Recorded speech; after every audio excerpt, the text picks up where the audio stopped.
कब तक हंसेंगी पार्ट 1। अमित बेटा देख तो सही, नैन्सी कितनी अच्छी लड़की है।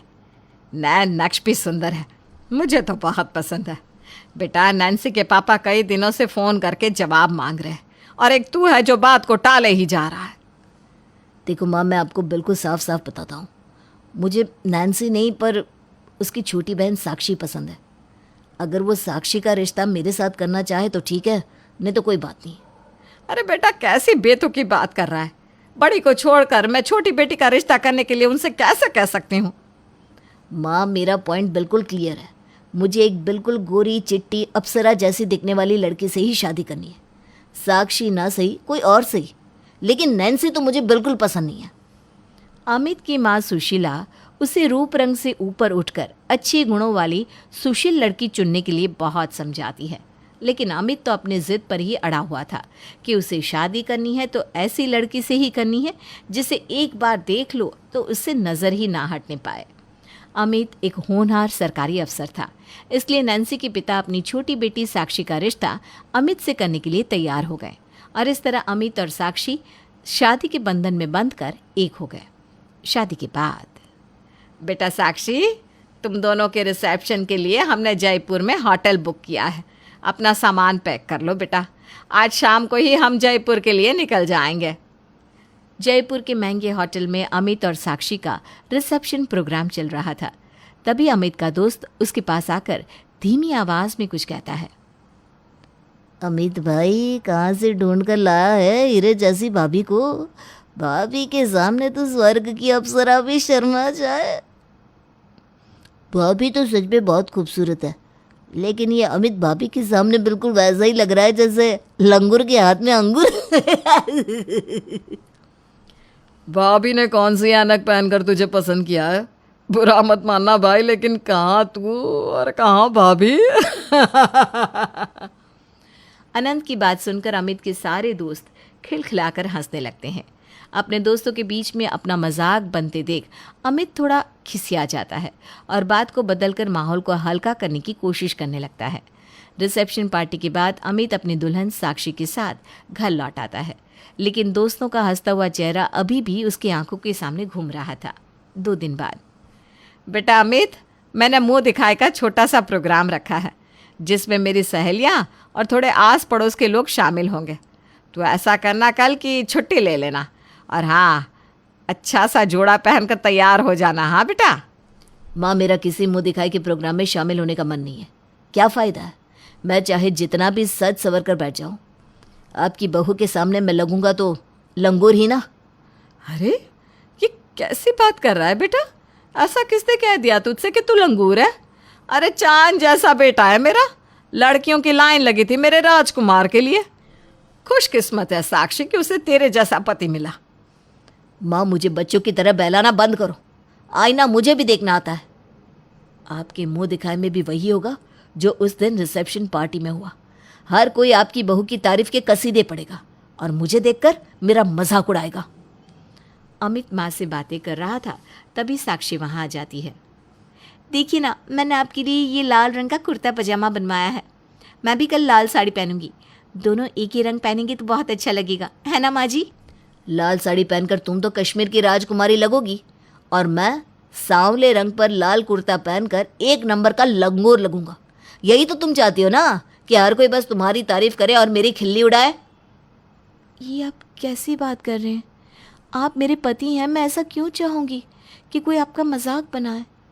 आपके सम्मान से ही तो मेरा सम्मान जुड़ा है। ये बड़ी बड़ी बातें तुम अपने कॉलेज में स्टूडेंट्स को लेक्चर में सुनाया करो, वो इम्प्रेस हो जाएंगे। मैं तुम्हारा स्टूडेंट नहीं हूँ, मुझे बहलाने की कोशिश मत करो। इतना कहकर अमित गुस्से में पैर पटकता हुआ घर से बाहर निकल जाता है।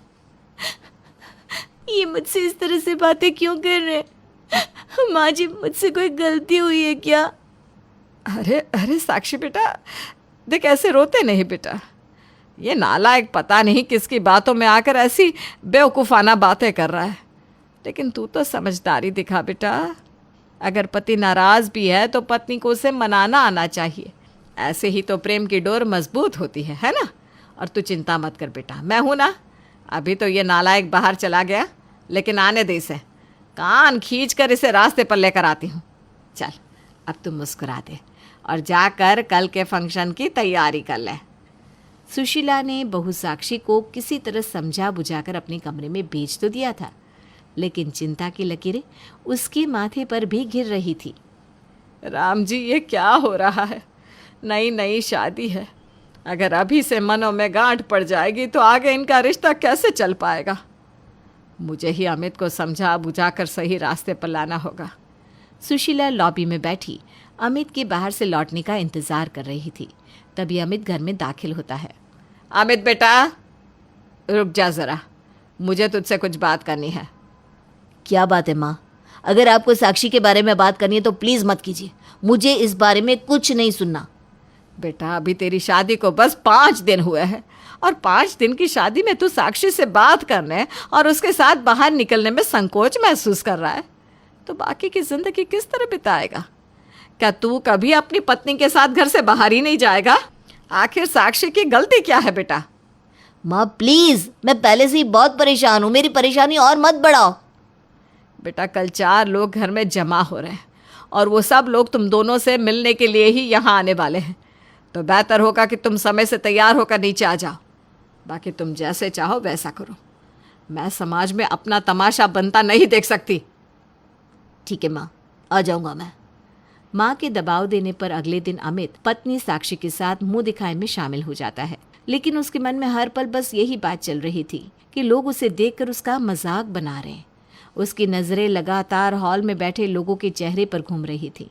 जहाँ भी कोई उसे हंसता ठहाके लगाता दिखाई देता, अमित को यही लगता कि वो उसे ही देखकर हंस रहा है। बेटा अमित, बहुत किस्मत वाले हो जो साक्षी जैसी सुंदर, सुशील, पढ़ी लिखी लड़की तुम्हें मिली। आजकल अच्छी लड़कियां मिलती ही कहाँ हैं। अरे भाई, अमित सरकारी अफसर है। अमित की नौकरी देखकर तो कोई भी लड़की उससे शादी के लिए तैयार हो जाएगी। आजकल तो इंस्टा पर ट्रेंड भी चल रहा है ना, जिसमें सरकारी नौकरी वाले लड़के सारी सुंदर लड़कियां ले जाते हैं। भाई, हमारे अमित ने तो ट्रेंड को सच साबित करके दिखा दिया। सुशीला की सहेलियों की बातें गर्म शीशे की तरह अमित के कानों में पड़ रही थी और उसकी बर्दाश्त से बाहर होती जा रही थी। कुछ देर तक फंक्शन में रुकने के बाद अमित बहाने से अपने कमरे में आ जाता है। नीचे से मेहमानों की हंसी और ठहाकों की आवाज़ उसके दिमाग पर हथौड़े की तरफ वार कर रही थी। फंक्शन में आए हर व्यक्ति के मुंह पर बस साक्षी की सुंदरता के ही चर्चे थे। साक्षी भी अपने रूप, रंग और खूबसूरती की तारीफ सुनकर फूली नहीं समा रही थी। फंक्शन खत्म होने के बाद, आज की फंक्शन में बहुत अच्छा लगा। माँ जी की सहेलियाँ और रिश्तेदार सभी बहुत अच्छे हैं। देखो तो सबने मुझे कितने सारे तोहफे दिए हैं। माँ जी की सहेलियाँ तो मेरी तारीफ करते थक नहीं रही थी। हाँ हाँ, हर तरफ तुम्हारी खूबसूरती का डंका बज रहा था, तुम्हें तो अच्छा ही लगेगा। अब लंगूर जैसे लड़के से शादी हुई है तुम्हारी, उसका कुछ तो फ़ायदा मिलेगा ही। वैसे अब मुझे समझ में आ रहा है कि तुम्हारे जैसी इतनी खूबसूरत लड़की मेरे जैसे लड़के से शादी करने के लिए तैयार कैसे होगी। तुम्हारी तो जीवन भर की ऐश हो गई है ना। जहाँ भी जाओगी हमेशा लोग तुम्हें सहानुभूति वाली नज़रों से देखेंगे और कहेंगे, देखो देखो कितनी सुंदर लड़की है और कैसे बदसूरत आदमी के साथ बेचारी की शादी हो गई। बस कीजिए आप, मुझे ऐसा लगने लगा है जैसे सुंदर होना मेरे लिए कोई पाप हो गया है। पहले तो आप ही मेरे रूप पर मोहित थे ना। अगर मेरी सुंदरता से आपको इतनी ही परेशानी थी तो क्यों रिश्ता भिजवाया मेरे लिए? पापा ने तो आपके पास दीदी का रिश्ता भिजवाया था, लेकिन आपने उनकी जगह मुझे पसंद किया। मैं दीदी से ज़्यादा खूबसूरत थी सिर्फ इसलिए ना। मैं कभी नहीं चाहती थी कि मेरी बहन कभी भी ये बात महसूस करे कि उसके सांवले रंग के कारण कोई लड़का उसकी जगह मुझे पसंद कर रहा है। लेकिन पापा की ज़िद के कारण मुझे हार माननी पड़ी। मैंने बहुत मुश्किल से अपने दिल को आपसे जोड़ा है। मैं तो ऐसे आदमी से कभी शादी करना ही नहीं चाहती थी जो इंसान को उसकी सीरत की जगह सूरत से पहचाने। लेकिन अपने परिवार की खुशी की खातिर इस रिश्ते को अपनी नियति समझकर पूरे दिल से मैंने आपको अपनाया है। कभी एक पल के लिए भी मेरे मन में ये बात नहीं आई कि आप मुझसे किसी भी मामले में 19 हैं। आप मेरे पति हैं, मेरा गुरूर है। मुझे समझ में नहीं आ रहा कि इस तरह बात बात पर मुझे मेरी सुंदरता के लिए ताने देने का क्या मतलब है। पत्नी साक्षी के मुंह से इतनी बातें सुनने के बाद उसकी बातों का जवाब दिए बगैर अमित चुपचाप सोने चला जाता है। आपको क्या लगता है, अमित अपनी पत्नी के साथ जो कर रहा है वो सही है? क्या साक्षी पति अमित को अपनी बात समझा पाएगी? आगे क्या होगा जानने के लिए देखना ना भूले कब तक हंसेंगी पार्ट 2।